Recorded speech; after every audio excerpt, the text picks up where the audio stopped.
People doing extraordinary things to help others. If he didn't do what he did, we would have died. Heroic acts that have sometimes meant the difference between life and death. And he was just crying, "Don't let me die, don't let me die, save me, save me."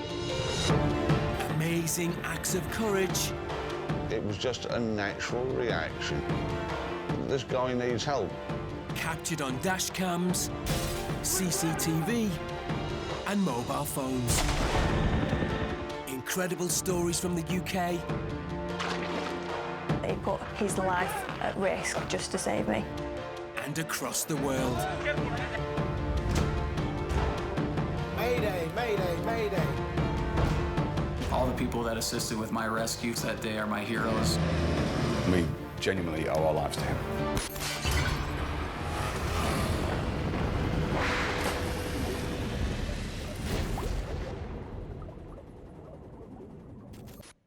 Today on Saved on Camera. In Hawaii, a rising star in the world of volleyball takes a step too far on a hike to a waterfall. I just noticed she was getting a little too close to the edge. I couldn't see very well, and my right foot came out from under me. And she will have to fight to prove doctors wrong and keep her career. Everything that I'd worked so hard for was just gone like that in an instant.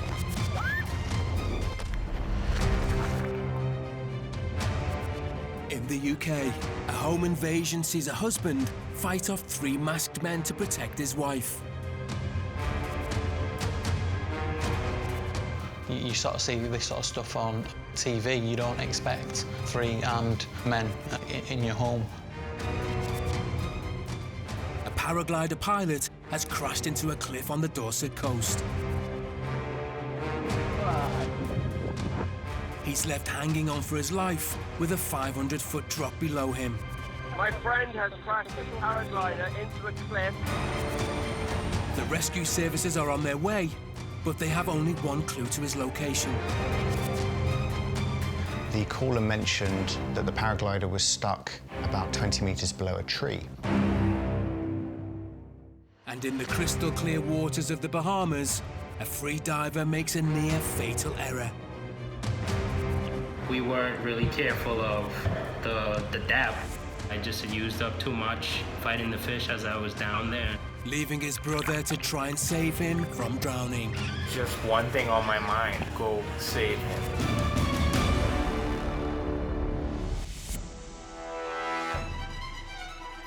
In Hawaii, a woman slips and falls down a 50-foot waterfall.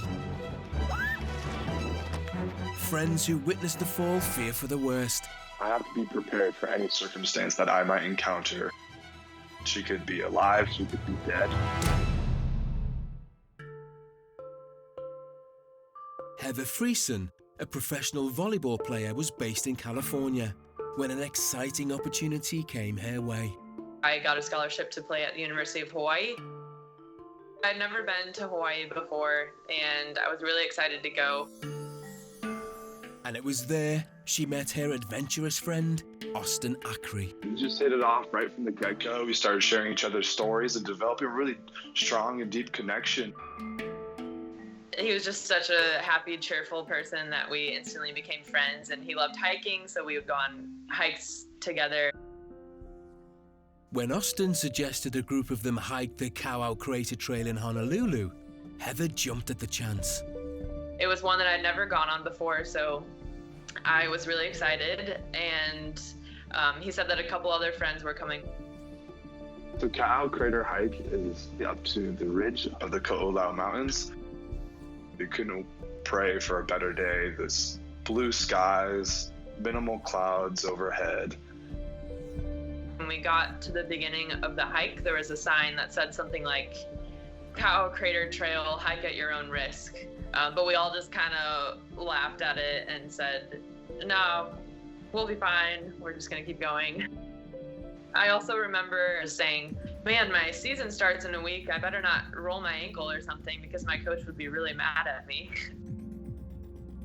The group continued climbing, keen to reach the top of the waterfall as fast as possible.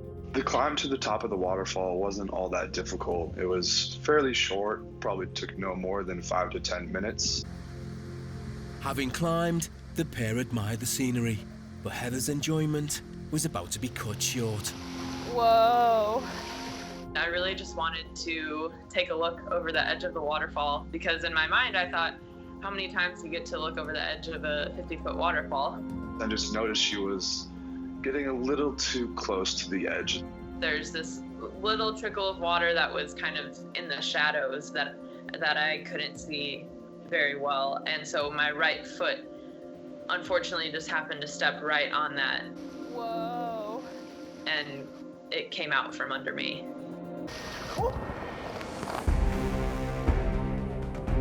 I remember looking and seeing this little ridge that I could put my left hand on. I yelled out, "Heather, hold on." I tried to grab onto that ridge, but that was too slippery as well. I remember seeing her tumble down, and it was not a pretty sight. I kind of curled up into a ball. I needed to land on my left side because I'm right-handed, so that's my hitting arm. So all of those thoughts were going through my head as I was in the free fall. I hit the rocks and then I kind of fell into the water from there. But the pool of water wasn't deep enough to break her fall. The water at the bottom of the waterfall was only about knee height. Austin raced down to the bottom. I have to be prepared for any circumstance that I might encounter when I find her at the bottom of that waterfall. She could be alive, she could be dead. But he wasn't prepared for what he found. She was standing up, and I thought that was so bizarre. How could somebody that takes that kind of fall, how could they be standing up? I just used what energy I had to stand up and walk over to the side of the waterfall.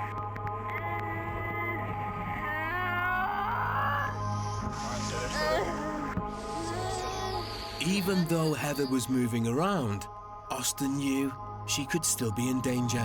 That's when other members of our group came down. I just told them, keep her awake. We do not want her falling asleep. We do not want her going unconscious. We want her awake and communicating with us. Do whatever you need to do to keep her conscious. Stay there, stay there. Stay there, don't move. After calling for local emergency services, a helicopter was dispatched. They kept telling me to just take deep breaths and that the helicopter was going to be there quickly. Due to the remote location, the Honolulu ground paramedic team was also dispatched. With them, Don Takara. She couldn't walk. She couldn't walk out of that area, so they needed to airlift her out. By this stage, Heather's adrenaline had subsided and pain had taken over. I need somebody down here to help me out. My whole left side felt like it was immobilized and like I couldn't move. I couldn't breathe very well. It felt like my left lung was sort of like wet, crumpled up tissue paper. When I first heard that helicopter, I was so relieved. I just knew that I was going to get to the hospital soon and that they were going to start fixing me. But the helicopter couldn't land there. Instead, a cage was sent down to airlift Heather to waiting ground paramedics. Fly her up to our location, which is a mile or two away from their location. As soon as I got through the trees, that was the most peaceful moment that I've ever had in my life. Which sounds crazy because it was amidst all this chaos, but I just felt so calm and I kept repeating to myself, God's got me. I know I'm going to be okay.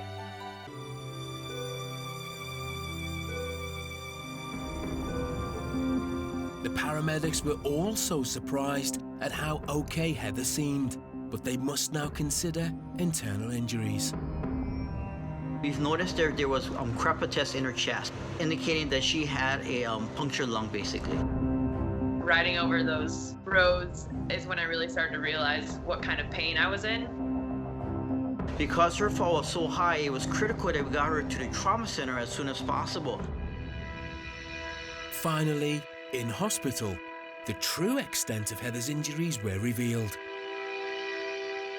They told me that I had 10 broken ribs, a collapsed lung, and a fractured scapula, which is my shoulder blade. And I had a couple really deep wounds that they had to stitch up.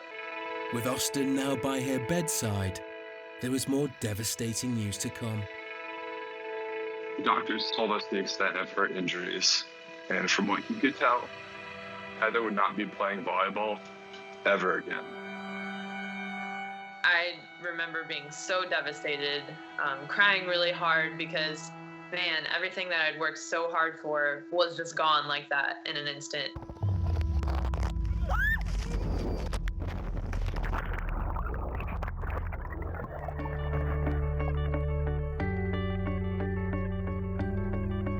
But Heather was to defy the doctor's predictions. It was the beginning of a very, very slow recovery process, but now I'm back to full strength and competing at the professional level, so it's just amazing.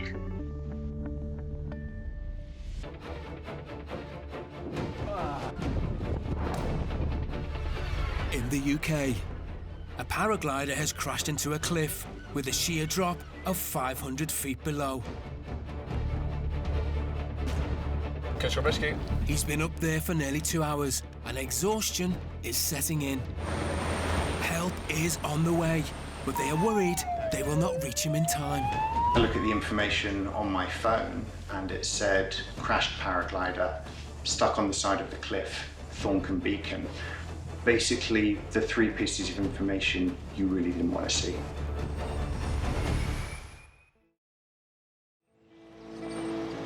"28-year-old Joe Redmond is a self-confessed adrenaline junkie. My old hobbies were kite surfing and a couple of other things, but I decided, right, I'm going to go and find something. It's either paragliding or base jumping. And having trained at a paraglider school, he got his wings and he was up and away. Normal flying was a little bit slow for me, so I kind of like started to play around with the wing, and I really found out about paragliding. It's kind of like it's like a boy racer of paragliding. But it was his love of flying close to the wind which was to put him in grave danger when he decided to travel down for a day's paragliding with his friend Seb to the spectacular cliffs of Eat Beach in the UK. The weather was going to be really good, blue skies and blue sea. Good travel distance east and west down the coast with plenty of height and beautiful views. With high expectations for a fun-filled day, Joe was raring to go. Mentally, I was prepared for the flight. It was very simple. I wasn't doing anything new. I had just gone over places and been places I've been before. So getting my equipment out, I just made sure everything was the same. It was good to go. It was in working condition. Taking off and landing is the most dangerous part. Crashing normally equals hitting the ground badly. So yeah, taking off, I'd be pretty careful.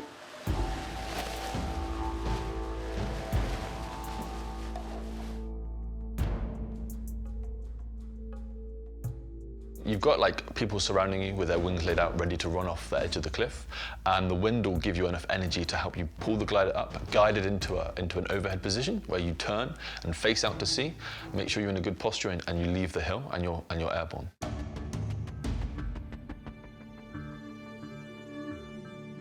So my friend Seb had taken off before me, and he'd already managed to do a small circuit out to the left of takeoff. So when I took off, he was behind my right shoulder, and as we came out together, I looked to my right, and I can see Seb, you know, maybe 15, 20 feet up and to my right. I know, come in! We normally talk to each other in the sky, so we're flying up and down, talking and discussing, and kind of not showing off, but you're kind of enjoying your company. After an exhilarating morning in the air, Seb and Joe decided that it was time to come back to terra firma and grab some lunch. So me and Seb had both decided over lunch that it might be a good idea to try and race back to takeoff where we had initially started. Seb has a faster wing than me, so he had the advantage, gave me the privilege of taking off first. How far forward is it? But quite quickly, Seb overtook Joe in the race, and this changed the dynamics drastically, putting Joe on a flight path to disaster. As soon as I'd realized that Seb had overtook me and I needed to make some distance, I tried to cut a few corners out of the terrain. Unfortunately, when I was flying past Thorncombe, trying to catch up with Seb, one of my instruments had fallen down beneath my seat. So in my effort to retrieve the instrument, I had gone down to pick it up, and this had led me to swing into the cliff. And when I looked up and I realized what was about to happen, I leaned away. It was too late, I was gonna hit the cliff.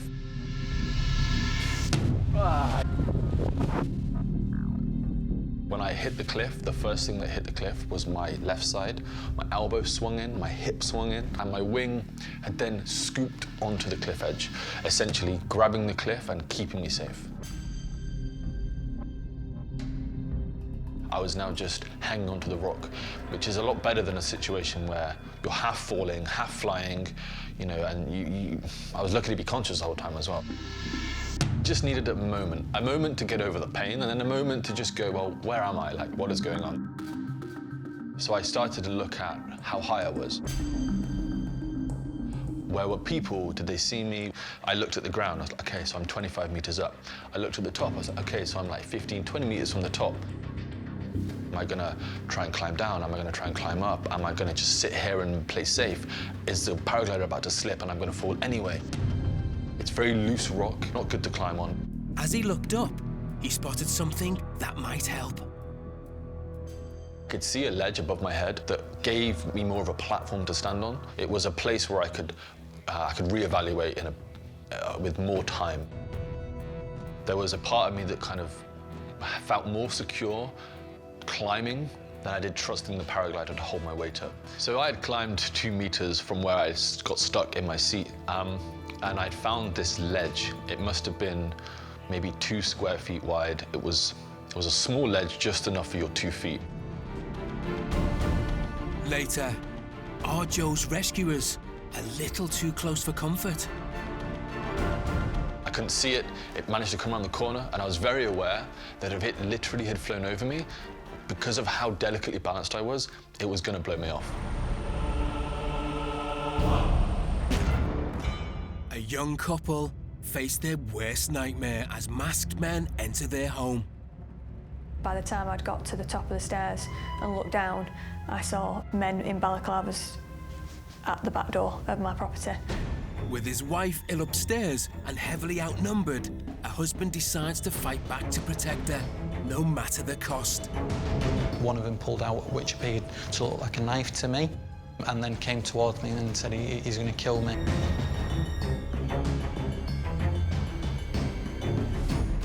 Loved-up couple Charlotte and Asif Ali live with their dogs in Rochdale near Manchester, in the UK. Me and Asif have been together for 11 years, married 8 years this year. It's an amazing thing to find a man that treats you as his queen. It might sound a little bit cheesy, but when you find a person who just adores you as you are, you know, you can't ask for anything more, really. Asif works as an entrepreneur in the local community. I own a few small businesses within the town. I'm in clothing and also an estate agent. And following a successful day at work, Asif headed home as usual. We had dinner together. Charlotte said she wasn't feeling too well. I had a call booked with one of my clients. We are normally together for most of the evening until we go upstairs to bed. It was unusual that I wasn't with Asif downstairs in the property that night. So I went upstairs and thought I'll put some TV on first and just relax, and then I must have just drifted off. While Charlotte rested upstairs, Asif began his video call to his clients, Carla and Jamie Showett. Hi Asif, how are you doing? Nice to virtually meet you at last. We were on the call for about an hour, both of us with Asif. He was sat in his kitchen and he had the dogs in the background. 9:15 in the evening, the dogs started barking. We had the patio doors open so the dogs could just freely come in and out of the patio. But soon the dog's barking was to turn from playful to panicked. When the dogs hear a noise outside, they'd run out and bark, but this bark was totally different. They'd run out, barked, and then sprinted back into the house, and then aggressively barking like I've never heard anything like it. And suddenly, mid-sentence, Asif just pushed his chair backwards, stood up with a kind of puzzled expression for a split second, and then launched himself over the table. Asif? And nothing could prepare Asif for what he was about to face. I expected it to be foxes, but, you know, I walked around the corner and someone stood there head to toe in black. Charlotte also quickly became aware of the strange noises downstairs. Woke up to the dogs barking. Got up out of bed, and by the time I'd got to the top of the stairs and looked down, I saw men in balaclavas at the back door of my property. With no time to consider a plan of action, Asif launched himself towards the intruders. My first instinct was to protect my wife, so I just went in towards him. He threw a punch, which I ducked my head, and then I just literally laid into him. With the video call still connected, Carla and Jamie could only listen in shock as the drama unfolded. Okay, Asif, hello? We couldn't really see a lot, but we could hear everything.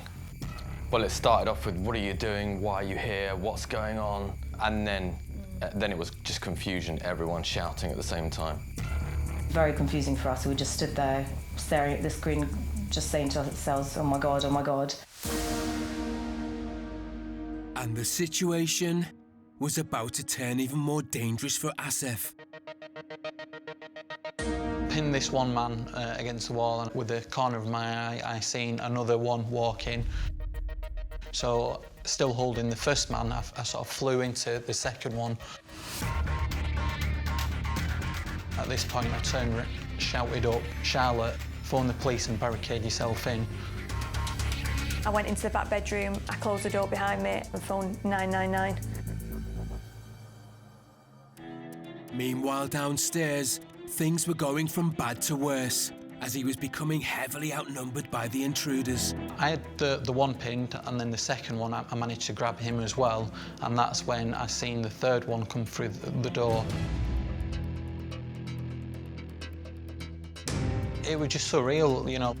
You sort of see this sort of stuff on a film, you know, on the TV. You don't expect to be facing, you know, 3 armed men in your home.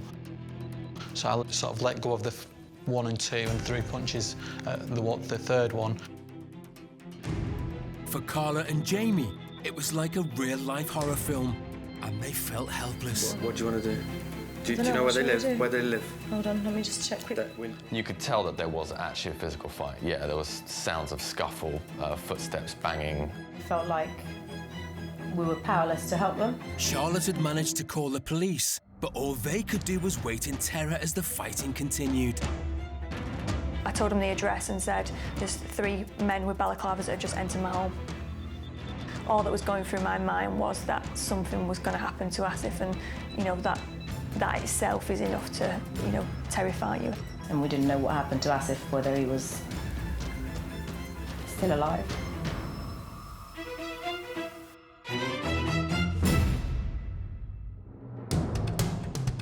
Later, with Asif heavily outnumbered by the attackers, things take a more dangerous turn.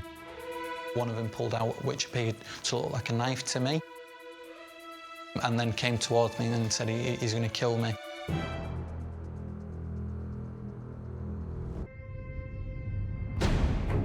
While trying to bag a prize fish, a spear diver in the Caribbean started to get into trouble.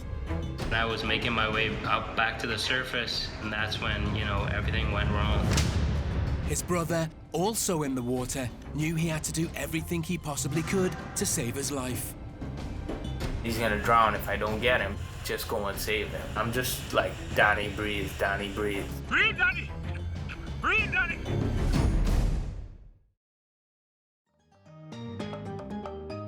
Millions of tourists opt for the glorious surroundings of the Bahamas every single year. And it's where Alex Mullings and his brother Danny spent most of their childhood. It's also where they developed their love of the sea. I love the water since I was a kid. I have been doing fishing since I was 14 years old. Me and Alex started diving about the same time, you know. He had a few months on me, And that was pretty significant because, you know, I was a rookie just starting out, and he was able to guide me along and help me out and help me to get better.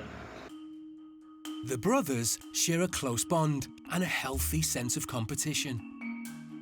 Donnie and I would do just about everything together. We'd always try to see who's the best. Anything he did, you know, I'd try to be better than him. After getting to grips with fishing, they were both in search of their next pursuit. We just got tired of fishing and we wanted to try something a little bit more challenging. I fell in love with spearfishing. Spearfishing is where you just hold your breath, you have a snorkel and you have a mask, and you survey the underwater and you look for your next meal. You look for a fish. Free diving means the brothers can only stay below the surface for a limited amount of time before they need to rise for more air. Generally, my dives are anywhere from a minute to a minute and 30 seconds, or even sometimes 2 minutes. The brothers were separated when Danny went off to study in the States. Their new pursuit would have to wait until the Christmas break. I had just gotten back from university and we were pretty eager to go out and, you know, do some spearfishing. And Alex was keen to plan a trip that they'd never done before. It would turn out to be a trip that they would never forget. The night before, I've been looking at spots that we maybe didn't dive on that looked good. As soon as the first light was up, we drove to the pier where we have our boat docked up. It was my dad, my sister, and my brother. The party headed out to a location neither had been to before, and it wasn't long before they saw a prize. When we drove over this spot, and we saw like a grouper, and we were like, okay, well, let's see if we can get that grouper. Both knew they had to prepare, but neither knew how deep they were about to dive. We weren't really careful of the depth. Before any dive, you want to take in as much air as possible before you go down. You have to be very conscious of the speed that you're doing and the energy that you're burning in chasing this fish. We jumped in and we started our hunt. Danny was determined to bag this group of fish and went back down alone. Danny went down, he dove on one hole and then he swam around to the other hole and he checked it. It was pretty deep, I want to say about 70 feet. And you know, I went down all the way to the bottom. I stayed down for quite a bit. What must have been going through his mind was, okay, I don't see the fish, so let me head back up. Then I see him stop and he starts to deviate. Danny may have lost sight of the grouper, but caught sight of a bigger prize. As I was gonna come back up, I saw this nice hogfish, and I just had to shoot it. I see the hogfish that he's stalking, and then he lines his shot up with his pole spear, and he shoots a hogfish. Danny had got his prize fish, but at what cost? You know, I just used up too much fighting the fish as I was down there and trying to swim back up. He starts to come back up with the hogfish. And I was making my way up back to the surface, and that's when, you know, everything went wrong. When he got like midway, he started to lose control. It was just the lack of oxygen in the body. I'm thinking, oh, well, what is he doing? You see like bubbles, he loses motor control, and he begins to sink. As soon as I hit the surface, that's the last thing I remember. Later, Alex faces a desperate battle to save his brother from drowning. Like, my mind was just dive, get him, come back up. Back in the UK, a paraglider pilot has flown into a cliff. He is 500 feet up with a sheer drop below. But he has found a small ledge and is hanging on for dear life. So I had climbed 2 meters from where I got stuck. It was a small ledge, just enough for your 2 feet. Having secured himself, all Joe could do was wait for help. And luckily, his friend Seb had made a call. Catch your biscuit. Hello. My friend has crashed his paraglider into a cliff at Thorncombe Beacon. He is stuck on literally the side of the cliff, probably about 20 metres from the top. There's a tree at the top, it's 60 metres from the bottom. So he's looking at a very nasty fall. And he doesn't have a very big leg. Okay, that's great, mate. All right, cheers, but we do have assistance coming. The call came through to Jake Lanning, the Deputy Station Officer for West Bay Coast Guard. Just after 6 o'clock, the pages went off.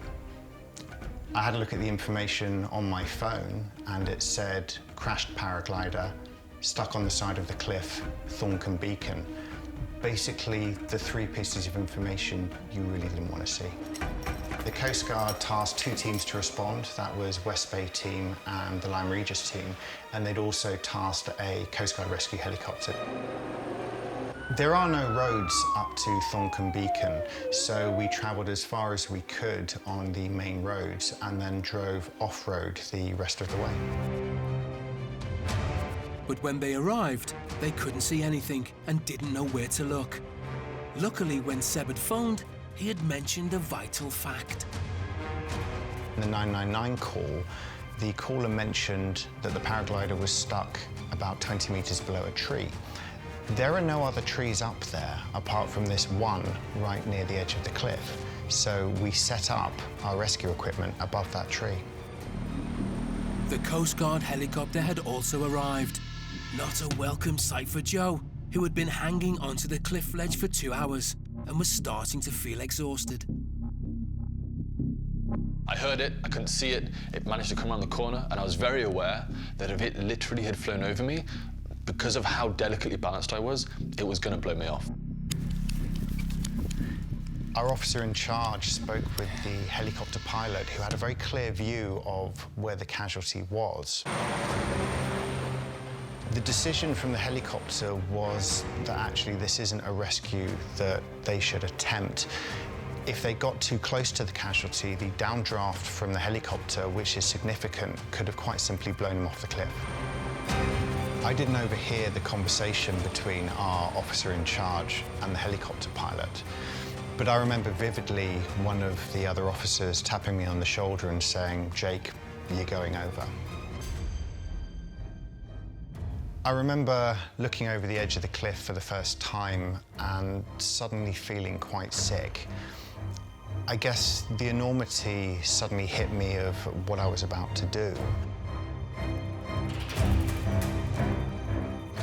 I could see the paragliding wing stuck on the cliff below me. I couldn't see him, but I headed towards the wing. Arrived at the wing, I couldn't see him. I didn't know exactly where he was, but an officer on the radio kind of gave me a rough idea. I actually lifted the corner of the wing up so I could see further down the cliff, and there he was. He was stuck on a very small ledge with his hands around a rock. I could start hearing the rescue team rappelling down to me. I could hear Jake before I saw him, and he actually had climbed over my paraglider and had moved it out the way to say hello.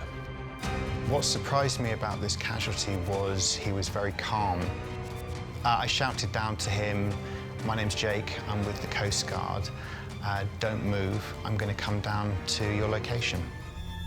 But they were not out of the woods yet, and after hours clinging on, Joe's calmness was cause for concern.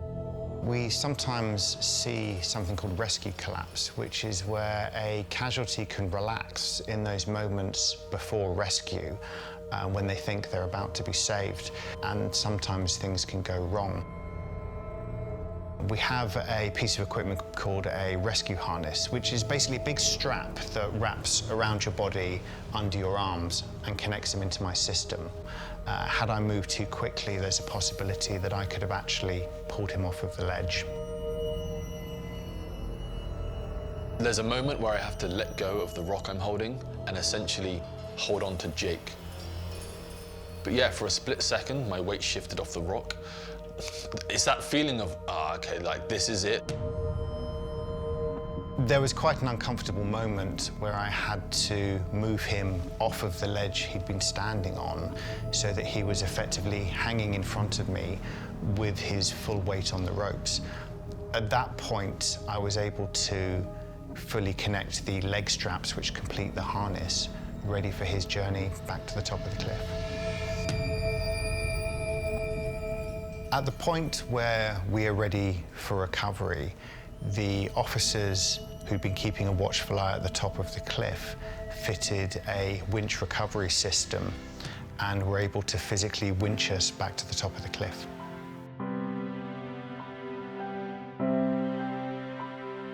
When I finally got over the top, I was very happy just to be stood up, back on level ground. When we reached the top of the cliff, it was pure elation. It wasn't just me involved in this rescue. There was a whole team of people working very hard at the top of that cliff to bring this gentleman to safety. What was more amazing is that Joe escaped with only minor injuries.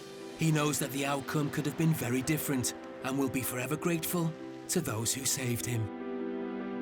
I'm really thankful for the Coast Guard team to rescue me. It's really important to have these teams help people like me.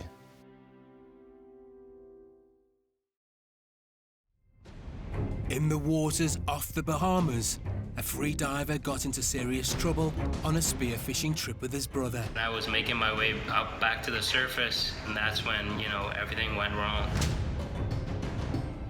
Having lost consciousness, his brother rushed to save him from drowning. Just one thing on my mind, that was, you know, go save him. I'm his dive partner. He's gonna lose consciousness, he's gonna sink, and he's gonna drown if I don't get him. Just go and save him. I dove down for him, and my mind was blank. My mind was just dive, get him, come back up. Alex, you know, he immediately pulled me back up to the surface. And once I got him up, then I started to try to get him to react. So I took off his mask on his face, and I started to talk to him, you know, breathe, breathe. Breathe, Danny! Breathe, Danny! Danny, breathe! Danny, breathe! I'm just like, Danny, breathe, Danny, breathe. Eventually, he takes a breath. The last few times he maybe shouted to breathe, I kind of like subconsciously heard it. And I think that's what kind of triggered me to start breathing again. Breathe, breathe, what? Breathe, breathe, breathe, breathe, breathe, breathe. Once Danny regained consciousness, you know, a lot of feelings hit me. Adrenaline definitely hit me. You know, I could have just lost my brother. What could have happened if we both, you know, passed out? What if I wasn't able to get him? But Alex still had a job to do. He needed to get him to safety. I swam him back to the boat. I took the hogfish from him, and then I passed it to my dad that was on the boat. I tried to compose myself. My dad and my sister were all shaken up, my brother as well. So, I mean, we called it a day after that, and I immediately went to the hospital. Danny may not have drowned in the sea, but he wasn't out of danger yet. So we were scared that he could still drown within 24 hours. I was more fearful of the secondary drowning, which is basically your lungs are so filled with water that even though you're breathing, they're still not absorbing enough oxygen. They did x-rays and stuff like that to see if there were any water or something in the lungs. Because I was like, okay, you know, I did my job, but now, you know, he's gonna die. That was more fearful to me than that the incident occurred. I got the all clear, but I still stayed in the hospital for a few days just to make sure that everything was good. The drama of that day seemed to affect Danny the least. I wasn't really traumatized by the experience. I think it was more my brother and my dad and my sister. Every time I dive, they would always be on the lookout even more after the incident happened. It took me a while to actually compose myself, not just that day, but it took me quite a few months to actually regain that composure that I once had. But the event has had an impact on both brothers. I think things happen for a reason, and that definitely happened for a reason. I think it made us more safe divers, and he definitely learned his threshold that he shouldn't go over.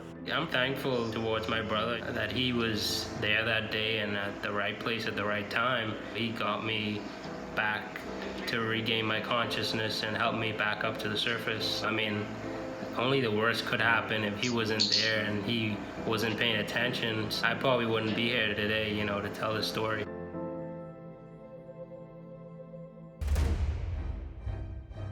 Earlier, a husband was single-handedly fighting off intruders to protect his wife. But the situation was looking increasingly dangerous as the burglars weren't about to give up. Asif? In their home in London, his business associates could only listen in shock as they heard what was going on via their video call.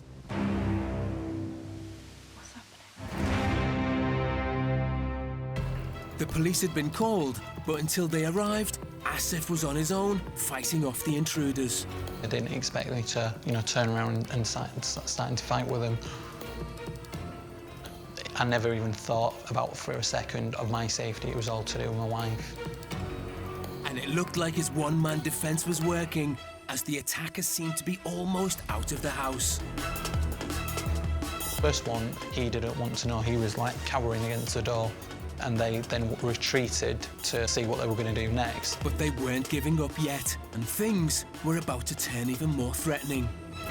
At that point, I was trying to shut the patio door closed. One of them held it open on the other side, and then one of them pulled out, which appeared to look like a knife to me, and then came towards me and said he's going to kill me. He ran back past the screen, and we're like, oh my God, Asif, are you okay? Are you okay? And obviously he didn't, he literally just whoosh, past the screen and then whoosh, back again. Fearful for his life and adrenaline pumping, Asif ran to the kitchen to find something to protect himself with. He followed me in. I grabbed 2 kitchen knives and turned around and looked at him. Luckily for him, this tactic worked. He then closed the kitchen door and then he then walked out. So at this point, I think they didn't want to know. But the men weren't about to leave quietly as they attacked again. 2 of them holding big bricks. One of them dropped the brick and then he ran off first. And then the other one who was holding the brick threw it at the patio door. Fortunately for us, we have got protective glass, so it's not come through, but should that have been any normal glass, that would have come through and probably knocked me out. Upstairs, Charlotte was panicking about what might be happening. I didn't know what it was, I just heard a massive bang, so at that point I did go downstairs, and what I thought I could do, I honestly don't know, but there was no way I could stay upstairs hearing that sort of noise. As I've gone outside to see where they've gone, Charlotte had come down the stairs, so she then somehow appeared outside, and I just sort of was pushing her to go back inside to make sure she was safe. It was a sigh of relief completely that I could see Asif, stood up. He was absolutely fine and unharmed, and I was still on the phone to the police, trying to get the story across and communicate as well at the same time. But there was a complication, meaning help hadn't reached them yet.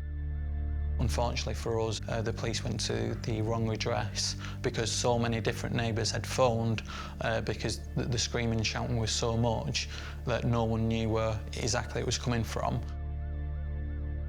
While they awaited the police, the community rallied round the couple. The next door neighbours came round to check that we were okay, and then another neighbour visited as well. But it was reassuring that people had come round and they do care. And there were still 2 other people anxious to know if the couple was safe.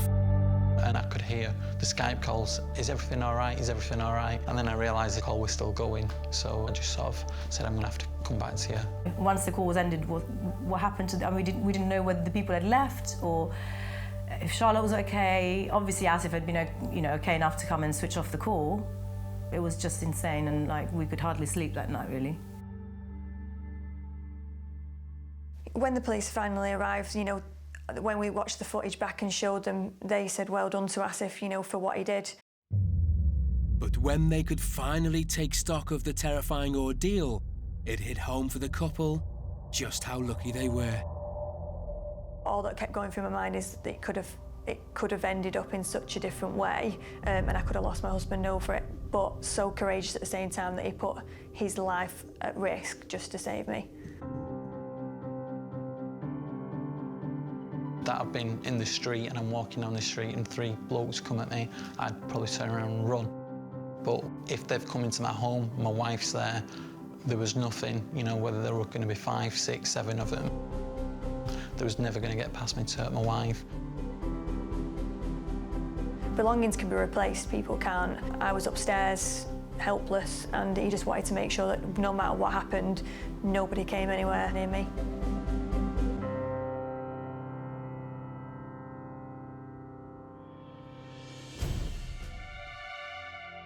Earlier, we saw a paraglider pilot rescued by the Coast Guard team in Dorset, in the UK. A year later, and Jake and the team from the West Bay Coast Guard are about to meet up with the man they saved that day for the first time. Really good to see you. Cool. How long has it been? Like a year now? It's been a year. Has it actually been a year? Let me introduce you to Gemma. Yeah, Gemma. Hi. Gemma operated your main line that day. Did she? Alan operated the safety. Alan. Nice to meet you. This is Rob, our senior Nice coastal officer who's responsible for our training. That was the first time that I've rescued someone who was precarious. And I said to the guys earlier, that was the calmest casualty that I ever could have wished for. We've done quite a few cliff rescues before, mainly of dogs, but this is the first time I've been involved with someone in such a precarious and life-threatening position. You came, you like, hey, can I move this? I was like, yeah, you can move the parrot. Like, you had to like peek underneath, you remember? Yeah, I couldn't see you until I lifted that wing. I remember looking through and you were literally both hands around the rock. Yeah, good to have a guy with a rope come down and get you. Well, thank you very much. No, our pleasure. Meeting up with Joe has reinforced to Jake the reason why he volunteers. I think it's a great privilege to be able to help anyone who is in danger, and it makes you feel incredibly proud. But the accident hasn't put Joe off flying, and he didn't waste time getting back to the sport he loves. It's taken perhaps a week or two to get over the crash, but I was back in the air. The next weekend I was flying Eep again. It was like, get back on the horse, you know, be careful, play it safe, keep flying.